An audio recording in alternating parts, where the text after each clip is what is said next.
Come on. Woo! Good morning, good morning. No, that's okay. You sure? Yeah. All right, up to you. All right, well, thank you very much for making it here this morning. I think a lot of you guys are probably feeling a little bit worn. I'm going to try and keep it lively so you don't start dozing off. I got a lot of cool things to tell you about. Before I begin, I want to just thank Bitcoin Unlimited and Satoshi's Vision Conference for inviting me here and all the sponsors. It's a great pleasure to be here. It kind of feels like Bitcoin's second coming, where it feels like the old days, when we were excited about honest money and frictionless payments, and how Bitcoin is going to revolutionize things. And we kind of lost a track the fact that Bitcoin is always meant to be money. It's now become about investing and speculation and mooning and Lambos and so on, which is fun. Obviously as part of an early adopter crowd, we look forward to benefiting from our insight and our shrewdness and our wisdom.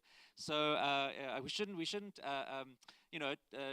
sort of look at that askew. We should appreciate the fact that as early adopters, one day we might benefit from the price increases. But of course, it's not the whole thing. It's not the whole story. By the way, Jeff Garzik says hi. He wishes he was here. So if anyone was wondering. So so let me tell you about what we've been doing now. Centbee is a company that has partnered with nChain, and our intention, although we are based in South Africa, we are a global company. What we're doing right now is not specifically relating to Africa, although I want to give you the African story because for so many years, Bitcoin was always the cliche was that Bitcoin was going to develop in Africa. There are a lot of reasons to think that Africa is going to be that continent where something like Bitcoin can really take off. If you just think about Europe and the US and Asia, there's a lot of countries that have sophisticated payment systems, and it's much more hard to sell to try and convince people in a country like this one to use something like Bitcoin. But in Africa, of course, there's a whole lot of reasons which I'm going to go over to show you that it's not a cliche. Obviously, all cliches are grounded in truth, and there's definitely going to be a blossoming of cryptocurrency use and hopefully Bitcoin Cash use, and our intention is to stimulate that. Now, we like to think of ourselves as a user experience company. We like to leave all the sort of technical, complicated stuff in terms of protocol development to the real smart people. A lot of them are represented here at this conference. But what we're trying to do is we're trying to make Bitcoin Cash actually usable, because it's the most important thing about Bitcoin Cash is not that it's clever or that it does everything technically well, but that people can actually use it. And so this is what we've been focused on over the last few years, and we hope to bring products and services to you that one day you'll be able to use, but not just you, because you're all smart and savvy, but your grandparents and your relatives who maybe aren't so sophisticated in terms of the technology. So it is an African story, but it actually is going to be an African origin story, but it's going to eventually then move throughout the world. And this is what we can be excited about.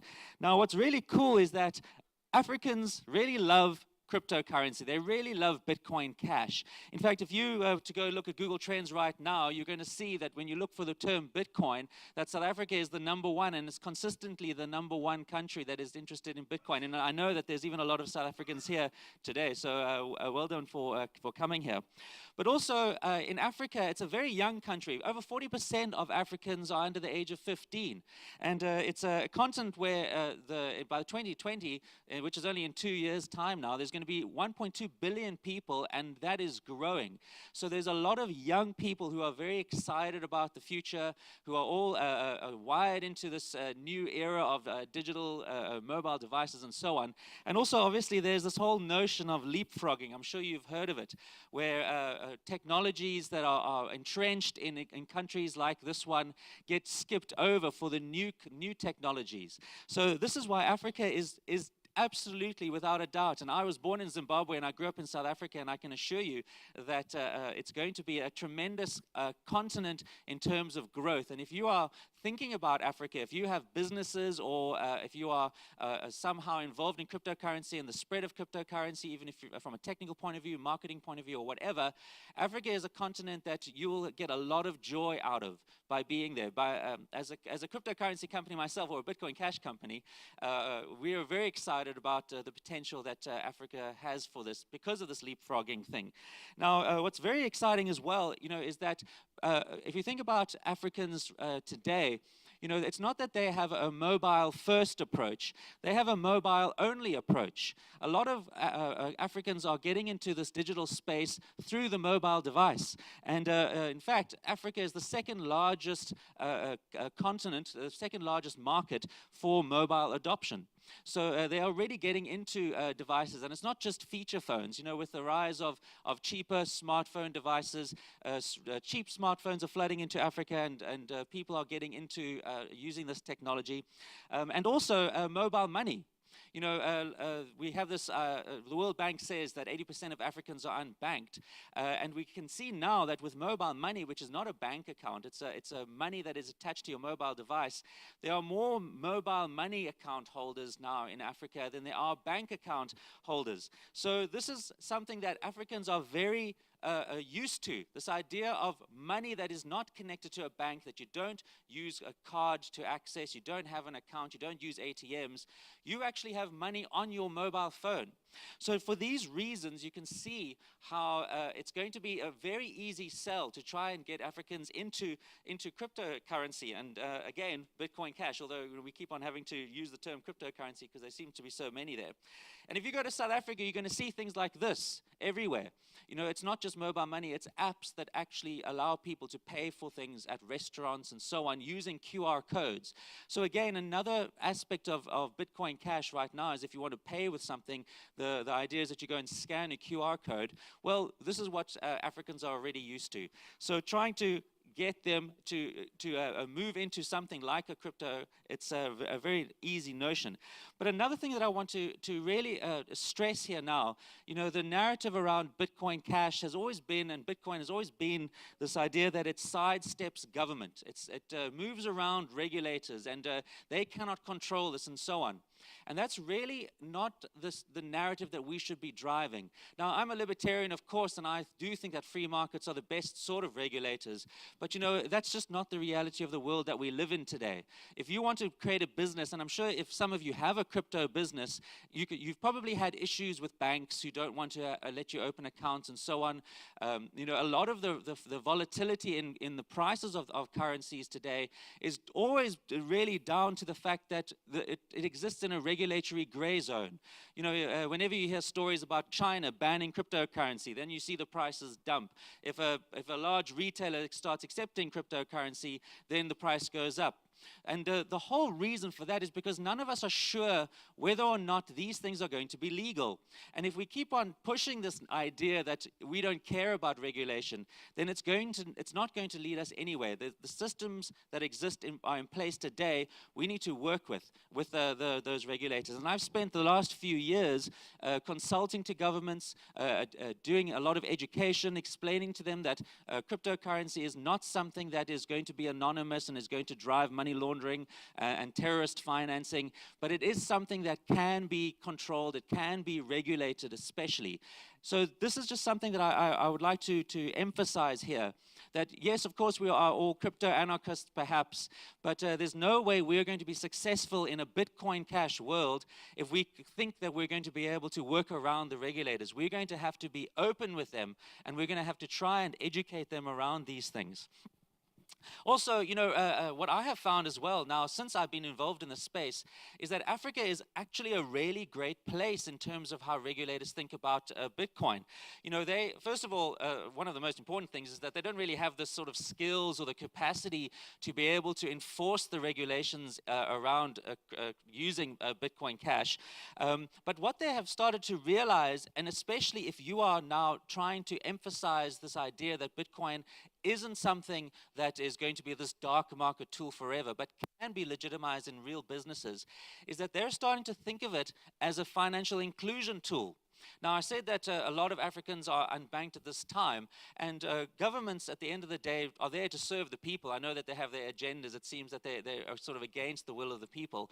But what we are finding is that cryptocurrencies and Bitcoin Cash is a really great tool to bring financial inclusion, because as we see, it's very difficult to make digital payments if you live in a cash economy and if you don't have access to banking. So what we have in Africa is this idea that it's now going to be a tool that governments can actually allow their businesses and people to use.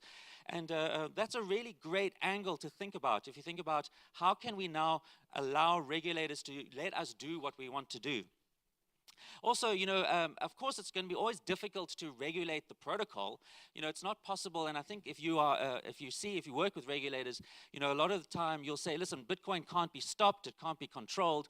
But that's not where we're trying to focus the control or the regulation of cryptocurrencies. If you think about peer-to-peer file sharing, when BitTorrent came along, it was always this fear from the music industry and the movie industry that would basically destroy them because it's impossible to stop people from sharing files. But what we found it was that instead of trying to clamp down on file sharing, what they did was they started legitimizing digital downloads. So we had iTunes and Spotify and so on. And by legitimizing the businesses, then we could have these new business models where now it was possible in a file sharing world to create value around digital file sharing and actually have companies that could create products that we could use and governments could feel happy with. So this is going to be exactly the same thing for cryptocurrency. They're going to be able to come to a business and say, show me who your customers are and so on. Now, of course, that might make you feel, that it's against the whole ethos around cryptocurrency, that there should never be the situation where a government is demanding to see your transactions. But again, we live in this world, and I would dearly love to see a world with less regulation. But until that time comes, this is going to be the only way that you can move forward and you can bring these products to your customers and allow them to use cryptocurrency by saying, I'm going to at least comply with whatever the regulations are of the country. But now another interesting thing and a very cool thing about, well, I guess it's great for a crypto business, is that Africans need cryptocurrency. Obviously the most famous idea when it comes to money is the $100 trillion note from Zimbabwe. And we see how in Venezuela right now there's this hyperinflation that's going on. And hyperinflation is a real thing that's happening around the world. And I do think that most currencies around the world are probably going to start hyperinflating soon anyway. But this is just a small aspect of it. It's not about really protecting against hyperinflation, although of course as a sound money it is. But in Africa we have a lot of people who live in different countries and come to countries like South Africa, which is really the economic powerhouse of Africa. And $100 billion is moving through the continent every single year, $100 billion. And Africa actually has the most expensive remittance corridors in the world. You can pay on average upwards of 15% to move value through the continent. So this really does represent a fantastic opportunity if you're now trying to create value, the whole idea of remittance, where we can now really drastically bring down the costs of the remittance. Also, it's not just using traditional or formal methods, the money transfer operators like Western Union and so on. A lot of that money moves across in suitcases and so on with unreliable people, and there's a lot of risk in that. So this is a really great opportunity here. So what is it that Centbee is doing? Now, I said to you that Centbee is all about user experience. So what we've been trying to do is think of the ways to get people into cryptocurrency and specifically Bitcoin Cash, because we are a Bitcoin Cash only company. So getting Bitcoin Cash, holding Bitcoin Cash, and spending Bitcoin Cash. Because without being able to spend it, it's worthless. No matter what anybody says, if you are just sitting and hodling on your coins and not using them, you have nothing of value. So we are really trying to make it easy for people to get it, to hold it, and to spend it. And I'm going to now show you some of the products that we're working on over here. And I'm going to give you a very interesting thought at the end, and something that's going to be for you, because we're not just thinking about our own business and our own IP, but we are actually thinking about the community at large. But one of the difficult things about cryptocurrency, and the first step when it comes to cryptocurrency, is where do you get it? Now, right now, I'm sure many of you are used to using exchanges. If you're lucky enough to have an exchange in your country that is reliable and so on, but that is a real barrier to entry. If you want to get cryptocurrency, you've got to log onto an exchange. You have to understand how the order books work. You probably have to EFT money into that exchange, and so on. And that's a real barrier to entry for the majority of people. So if you're going to be trying to get people into cryptocurrency and you can't physically go and hand it to them yourself, you have to try and think of new ways to bring cryptocurrency to the vast majority of new people that are going to be coming into the space. So what we have at the moment is we are now creating voucher products. So you can now go and buy cryptocurrency at a retailer with cash over the counter. We've got two kinds. We've got gift card vouchers, so similar to iTunes gift cards. And then another kind, which is basically just a code that gets printed on a till slip. And this is going to be a real way that we can get cryptocurrency into the large majority of people's hands, where they can really just walk in with a handful of fiat currency and exchange it for a cryptocurrency. But really, the most important thing is Centbee is a wallet. Now, I know that there are many wallets out there, but most of them have the same problem. They're kind of built for people who understand crypto or have a sort of technical mindset. And again, the only way we're going to be able to get people to use cryptocurrency is by really dumbing it down to the most and most basic aspects of what it is. If you are creating a wallet, as we are doing, which works like the social media apps that exist today, like WhatsApp and Twitter and so on, then you are on the right path, because that is what people are used to, and that's how they are going to engage in it. So I'm going to give you a few screenshots. By the way, if you go to our website, centbee.com, then you can sign up, and we hope to release an open beta on testnet next month, so you can then get it into your hands. I'm going to show you some of the features that we have in the app, but we're not going to be releasing right away. We want to just release the bare bones, and I'm going to show you some of the features of the bare bones. But these are the things that we are now going to be building into our wallet, and we hope that all of you use this wallet. I know that, again, we're an African company, but we're not. We're building a global product along with Enchain. So this is going to be something that I hope all of you have as an alternative if you have a Bitcoin.com wallet or so on. Try Centbee. I think that you're going to really like it. I'm going to show you some of the things that we have there. So the first thing that we're doing, and really a crucial thing when it comes to your wallet, is making it social. If you want to now bring your friends into Bitcoin, or if you want to engage with your friends and communicate with them much the same way that you communicate with WhatsApp, if you want to exchange value with them, you've got to bring a social element into it. And that's what we've done. And I'm going to show you what that looks like in a minute. But more importantly, we are doing merchant payments as well. At the end of this, I'm going to explain to you what the merchant payments, and that's for you. So we have the ability to make direct payments within the wallet. Also what we have, and this is because of Africa, is we allow people to have Bitcoin Cash in their wallets and directly send it to a mobile money user. Now, if you've heard of M-Pesa or EcoCash, those are the dominant mobile money operators in Africa. So what we can do is, if you have Bitcoin Cash, you can now send it directly to a mobile money user, and that's going to really bring down the costs of remittance. We can send money cross-border at a fraction of the cost. And of course, this is that space that regulators they get most worried about. But because we've been engaging our regulators, they're now pleased that we're making the right sort of putting the right sort of compliance in there. So we're going to be able to do that as well. And then other things, you want Bitcoin Cash to be usable. So we allow people to buy airtime and data, also pay for gift cards and vouchers and so on. Utility payments, one of the important things is being able to buy electricity. This is a thing that happens in Africa. And then the ability to donate electricity, and I want to quickly explain to you what this is. About a few years ago, I created this technology which allowed people to directly pay for energy using Bitcoin. That didn't work anymore because it's Bitcoin, so now we're using Bitcoin Cash. But if you want to know more about the story about how we created this pilot where the school, foreign donors could directly donate energy to the school, just go onto YouTube and search Gamaroff TEDx, and you're going to see the story about how we got a foreign donor to directly fund the energy of this little school in Soweto in South Africa. So what we're going to do now is actually put that into the wallet, where it'll be a function that's called turn the lights on. And if you've got any loose change in your wallet, if you've got a few little millibits or little Satoshis lying around, you're going to be able to directly send them to a school or a hospital in Africa and turn the lights on. So please go and have a look at that video, and you can see what that's all about. Now, let me quickly show you this, the wallet, because I don't have much time. So again, when I said to you that we're dumbing it down, we are really, really, really dumbing it down. This notion of addresses, confirmations, and so on, it's a very difficult concept for most of the people out there, so we're stripping that out. What we have is we've got, this is the home screen of Centbee.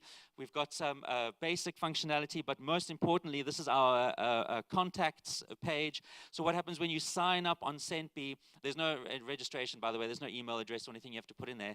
But what happens is it looks through your contacts and it finds other people that also have Centbee wallet, and then you can just select your contact, and you can then go and send money to them without having to know their Bitcoin information, their Bitcoin address information. So this is going to be what we think. Thank you. This is what's going to be part of the wallet straight away. So if you download the wallet next month, you're going to be able to do this feature. And then also another feature that's going to come later on is chat. So we're quite excited to maybe even compare WhatsApp or WeChat or something like that. You've got to have big ambitions in life. But of course, it works just like a normal Bitcoin wallet. So you've got your address information and so on. And later on, we're going to bundle in the other features that we've been talking about. But now I'm going to finish off on the most important thing, and this is going to be something that is a community-driven thing. Thanks to nChain, we've been working on a merchant acceptance. Now, this is going to be the most critical thing when it comes to Bitcoin Cash adoption in the world. And we've heard it already today. This is the theme. If we can get merchants to accept Bitcoin Cash, we are going to be mooning our Bitcoin Cash and driving our Lambos in a few years' time. So this is going to be the thing that is going to be the focus of Centbee in the months to come. What we are building is, and this is another important thing about merchants, is that it's not really about cost. That's not really what drives them, although, of course, it's important. Speed. If you were the last few days trying to pay with Bitcoin Cash, yes, it's fun and, scanning the QR code, but it doesn't take 1 second to make that payment. It takes a few seconds or even a minute. Even buying Bitcoin cookies here, it can be complicated. So what we are doing is we're building a lot of technology which integrates into existing point-of-sale systems, and that works just like a normal point-of-sale. So what you can do is you can go and tap and go on your phone using NFC to be able to make payments directly. But what we're going to be doing is we're going to be open sourcing all this technology, and we're going to be releasing it to the community, because it's important for us that merchant acceptance grows throughout the world. Not just us, also nChain as well. nChain have a very strong focus on merchant acceptance. So we're going to be open sourcing all this technology, and any one of you can become an implementer of the merchant system, and hopefully you can contribute to the project as well. You'll be able to earn fees if you are the payment processor using the technology. And we hope that this is going to start driving merchant acceptance, because that is a real problem. And we're going to make it, another very important thing is, retailers hate to learn something new. They don't hate to train their staff and so on. So this is going to be an experience that works exactly the way retailers already understand their point of sales. So that's going to be what we're going to be releasing to you. And hopefully then we can turn this very dark world into a Bitcoin Cash world and completely change how things work. So I think that is going to be it. What I'll do is I'll leave it there. That was just a little introduction into what we've been doing. Please follow us, and also when Centbee is fully launched, please download it and use it. I'm sure you're going to love it. And also, if you're a technical person, please join up on our newsletters, and we're going to let you know when the software is out, and you can start contributing and changing the world along with us. But thank you very much for your time. Woo! Thank you, Lorien. Ow! Yeah. Breathe. Breathe. Oxygen. All right. Bitcoin Cash oxygen. Okay. Do we have any questions worthy of Lorien's presentation? So you guys are doing a very good job. I have a question for your application on mobile. You said like you will build a wallet for people who don't know cryptocurrency. So what can you handle about the recover words?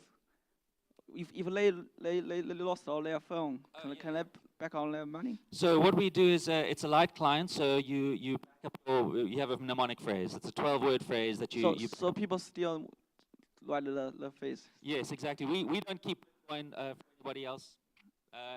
What happens is it works just like a Copay or Bitcoin.com wallet. You've got to put in a 12-word phrase, and then you write that down, and that's your recovery phrase. So we're not like an exchange. We don't hold any Bitcoins for anybody. You hold them. You're in control of your own private keys. Okay, so I think that people don't know about crypto. It's quite confusing. About Absolutely, I know. Yeah. It's a very. I mean, we wish we could do away with that, and we know that whenever people sign up, putting those 12 words in, it's extremely complex. I would love to know if there was another way we could do that. Maybe you can try the mobile phone number to recover the money back. You see, we don't want to have any access to your mnemonic.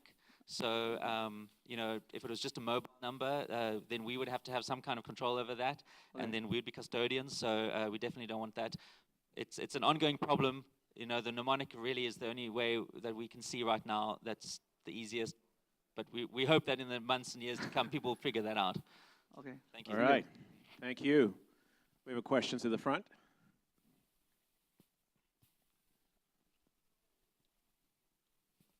Hello. We are building the same Vision wallet, like the simply easiest wallet for people, because the current wallet apps are so complicated and mnemonic phrases too complicated. And I want to ask you about the adoption in Africa.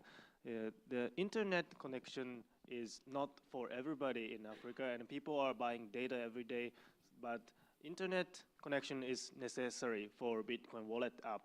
So what do you do about it? And I actually went to Zimbabwe in this February, and I saw the situation there. And people are having smartphone. Many people are having their own smartphone, but their data storage is short of. So people cannot download the new app because of the storage is full with their pictures, and they don't want to delete the pictures. So how can you make them download your app? And what is your strategy with the people in Africa to download your app and use your app? Well, I mean, yes, I guess there are a lot of people that do have data access problems, but I think that's changing. That's the one thing that we see that is growing well in Africa is mobile adoption and 3G data. So that's how actually it's growing. It's the whole mobile generation. It's all about financial digital inclusion. Crossing that digital divide. So that's something that we don't really see as a problem going ahead into the future. We see that is actually one positive thing about Africa right now is that it's really becoming a mobile continent, where 3G operators are moving in and data costs are coming down. So that's something we don't think is going to be an issue in coming up. I think your philosophy is very good, and you guys are doing great work. You had mentioned something about earning fees potentially for gaining merchant adoption. I was wondering if you could elaborate more on that. Sure. Yeah. Okay, so we're building the merchant technology. What you would have to do is you would have to go and implement that technology and act as the processor. What happens is a customer will pay with Bitcoin Cash, but you still have to then exchange that Bitcoin Cash into local currency and settle with the merchant, unless the merchant accepts Bitcoin Cash, that is going to be a long time before that happens. So what you could do is you could take the tech, you could go to your own merchant, and you could implement that technology, and then act as the payment gateway or payment processor, and then charge a fee to your merchant to be able to exchange the cash to local currency. Right. Thank you. Yeah. Thank you. All right. We have a question over there.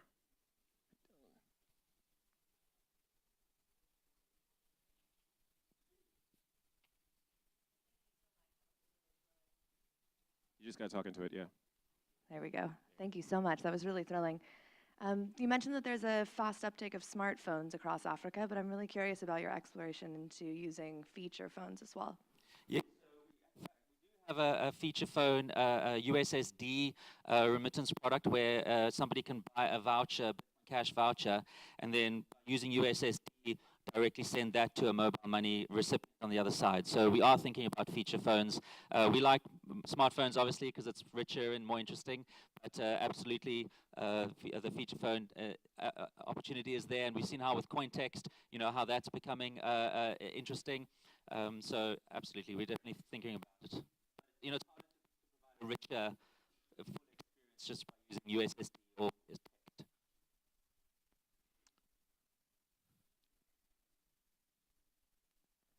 Thank you very much.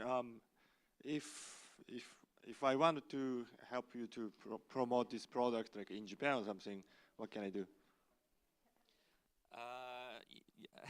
I guess you can tell people about it. Maybe have a meetup. Tell them to go to our website. Come speak to Heidi over here. She's our marketing person. Yeah, she'll let you know. Yeah. Yeah. Why do you emphasize compliance so much? Does that necessarily, do you think that necessarily means you'll reach a network effect in Africa? Because an argument can be made that actually the black market is more valuable in pursuing a network effect in the emerging markets. Because I saw how file sharing developed. You know, it used to be that torrent traffic on the network was 70%. I think this was in 2007. 70% of the traffic was, and now it's less than 5% of services like Netflix and Spotify and so on. So, and also because I work so closely with regulators, I've realized that the only way I can get kind of a stamp of approval and have a business that provides the value to my customers is by being compliant. Now, it's not that I'm, you know, like bending over and, you know, taking it, but I realized. Okay. Yeah. Sorry to put it in that way, because I think that is the kind of you know, idea that if you are compliant, if you are accepting a regulator's, you know, to walk all over you, then you're giving up. But I don't think so. I think that what we are doing is it's the only way that we're going to be able to drive this forward. Now, of course, we're looking towards a future where there is less regulation. But until that time comes, this is the only way that you can have a business that has a bank account that is allowed to directly advertise to your customers and to be able to get critical mass until everybody is using Bitcoin Cash. Until that time, you're going to have to toe the line. You're going to have to make them feel comfortable. And also, regulation isn't a bad thing because it really gives your customers kind of trust, you know, or confidence. You know, if you come out as a business that says, look, I've been approved by my regulators, then your customers can feel, okay, these guys are audited or being checked, you know, or, you know, then they're not just scammers that are going to be here today and gone tomorrow. So it's just how the world works. And if we are trying to constantly fight against that wave, you're not going to succeed. So we want to drive this forward. So until that time comes, we're going to have to toe that line. Thank you, Lorien. All right, let's give it up. Thank you very much. Excellent presentation. Of course, if you have any questions for Lorien, you can ask him after. We are now heading on to our next presentation.